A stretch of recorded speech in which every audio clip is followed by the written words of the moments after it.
Good morning दोस्तों, आप कैसे हैं। मैं आरसी ज्ञान दर्पण चैनल के माध्यम से आप लोगों की सेवा में पुनः उपस्थित हुआ हूं। बच्चों, आज मैं आप लोगों को मुगल साम्राज्य के बारे में पढ़ाऊंगा। मुगल के संस्थापक कौन थे, मुगल वंश की स्थापना किसने किया था, मुगल जो थे वो कहां से आए थे, उनका जीव दिनचर्या कैसी थी, इसके बारे में मैं बताऊंगा।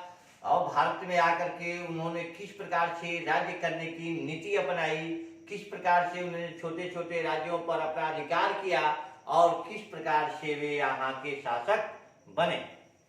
बच्चों, मेरे वीडियो को लास्ट तक देखें, लाइक करें, सब्सक्राइब करें और कमेंट करना न भूलें। बच्चों, आप मैंने लिखा है मुगलों का परिचय। अब मुगल शब्द मंगोल से निकला है। मैंने ये भी लिखा है कि मुगल शब्द मंगोल से निकला है, यानी कि मुगलों का जो भी परिचय है वह मंगोल से मिलता जुलता परिचय है। और मंगोल से निकला हुआ शब्द मंगोल लोग मंगोलिया के निवासी थे। बच्चों, मंगोल लोग मंगोलिया के निवासी थे और इनका जीवन बहुत ही कठिन था। मंगोल मध्य एशिया में चीन के उत्तर पश्चिम में स्थित है। मंगोल मध्य एशिया के चीन के उत्तर पश्चिम में स्थित है। प्रारंभ में मंगोल लोग जो है शुरू में मंगोल लोग खाना बदोश का जीवन यापन करते थे और अपनी जीविकोपार्जन के लिए, अपने भोजन, अपनी जीविका को चलाने के लिए वे इधर उधर घूम करके अपने जीवन को सुचारू रूप से संचालित करते थे।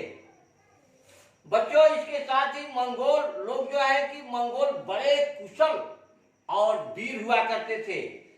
उनके नेता जो थे वे बहुत बाहुबली हुआ करते थे। इन लोगों ने मध्य एशिया में सबसे पहले मंगोल साम्राज्य की स्थापना की। सबसे पहले इन लोगों ने कहा मध्य एशिया में मंगोल साम्राज्य की स्थापना किया था। सबसे पहले कहाँ किया था बच्चों? मंगोल साम्राज्य की स्थापना किया था। मंगोल साम्राज्य, नोट करते जाइए, साम्राज्य की स्थापना किए थे सबसे पहले इन्होंने।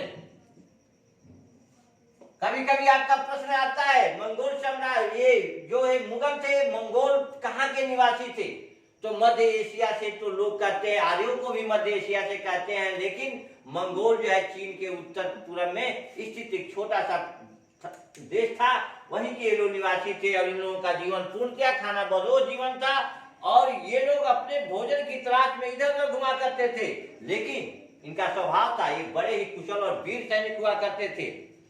इनमें बाहुबली लोग भी हुआ करते थे और बाहुबली लोगों ने ही मंगोल राज्य साम्राज्य की स्थापना। पहले इन्होंने मंगोल साम्राज्य की स्थापना की। जो एशिया में मंगोल साम्राज्य की स्थापना करने के बाद से मंगोलों के नेता चंगेज खान, मंगोल के नेता कौन था? तो चंगेज खान था। मंगोलों के नेता कौन थे? तो चंगेज खान। बच्चों, याद कर लो, नोट कर कीजिए इसको, क्योंकि यही इसी के चलते जो है कि मुगल वंश के संस्थापक का जो है कि ये पूर्वज चंगेज जो है कि मुगल वंश के संस्थापक का पूर्वज है। इसको अवश्य नोट कर ले। चंगेज खान यूरोप के कुछ भागों में अपना अधिकार कर लिया था। यूरोपीय राज्यों के कुछ भागों में अपना अधिकार कर लिया था। मंगोलों का एक सरदार था बच्चों, मंगोलों का सरदार था, वह उसका नाम था, वह तैमूर वंश का था। तैमूर था। इसको एकदम कंफर्म याद कर लीजिए, तैमूर और चंगेज, ये आपके लिए बहुत ही इंपॉर्टेंट है। जो बच्चों ने इतिहास पढ़ रखा है वे तैमूर और चंगेज से इस वंश के वंशावली के बारे में जान। चंगेज खान ने मुगल वंश के शासन काल में चंगेज खान मुगल वंश के शासन काल में तैमूर के ने तुगलक वंश के शासन काल में ही भारत पर आक्रमण किया था। किसके शासन काल में भारत पर आक्रमण हुआ था बच्चों? तो तुगलक वंश के शासन काल में भारत पर मंगोलों ने आक्रमण किया था। भारत पर तुगलक वंश के शासन काल में मंगोलों ने भारत पर आक्रमण किया था। ये बहुत इंपॉर्टेंट है, आपका बार बार अपना पूछना है किसी भी वनडे एग्जाम में। यहाँ तक कि यूपीएससी में ही पूछता है कि मुगल वंश का जब भारत पर पहला आक्रमण हुआ था तो उस समय भारत में किस वंश का शासक था? तो बच्चों यहाँ कंफर्म हो जाता है कि तुगलक वंश का शासन था और तुगलक वंश के शासन के समय में ही भारत पर मंगोलों ने आक्रमण किया था। मंगोलों के आक्रमण करने के बाद से उन्होंने क्या किया, यहाँ से ये जो है कि मंगोल जो थे वे आ गए और भारत में शासन करने लगे और शासन करने के बाद से यहाँ पर धीरे धीरे अधिकार अपना जमाना शुरू किया। वे अधिकार जब जमा लिए तो जमाने के बाद से वे शासन काल में जब आए तो यहाँ भारत पर जब आक्रमण कर लिए और तुगल वंश की स्थापना हो गया, तो तुगल वंश की स्थापना के बाद से उनके बाबर के पिता, जो बाबर का पिता था वह तैमूर वंश का था और उसकी माता जो थी वह चंगेज वंश का था। इसलिए यह कहा जाता है कि बाबर के पिता तैमूर, बाबर के पिता किस वंश से संबंधित था? तैमूर वंश से। बच्चों तैमूर वंश से बाबर का पिता और माता जो थी वह चंगेज वंश से थी, चंगेज वंश से। देखिए बाबर का पिता तैमूर वंश से बिलोंग करता था और उनकी माता चंगेज वंश से बिलोंग करती थी। अब यहाँ दो वंशजों के एक योद्धा का जन्म हुआ जिसको बाबर के नाम से लोग जानते हैं।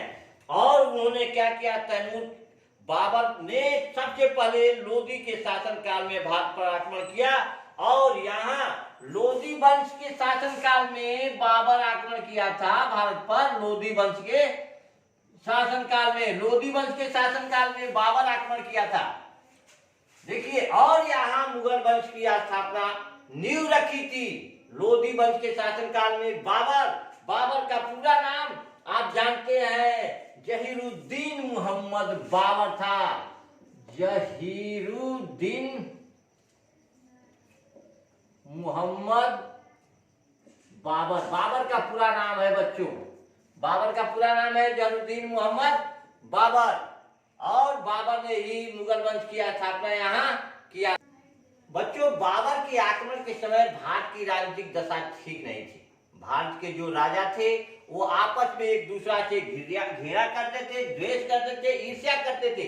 जब भारत पर आक्रमण करने के लिए बाबर आया था उस समय भारत के राजाओं की स्थिति ठीक नहीं थी। उन्होंने आपस में एक दूसरे के से घृणा, द्वेष, कलह होता था। जिस समय तुर्कों का भारत पर आक्रमण हुआ था बच्चों 8वीं और 10वीं शताब्दी के मध्य शताब्दी में हुई थी, उस समय भारत अनेक छोटे छोटे राज्यों में विभक्त था।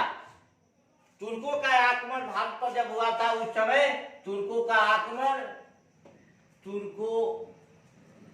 10वीं शताब्दी में हुई थी, 10वीं सदी में हुई थी। इसको नोट कर लीजिए। तुर्कों का आक्रमण, पहला आक्रमण तुर्कों का भारत हुआ था 8वीं और 10वीं सदी में।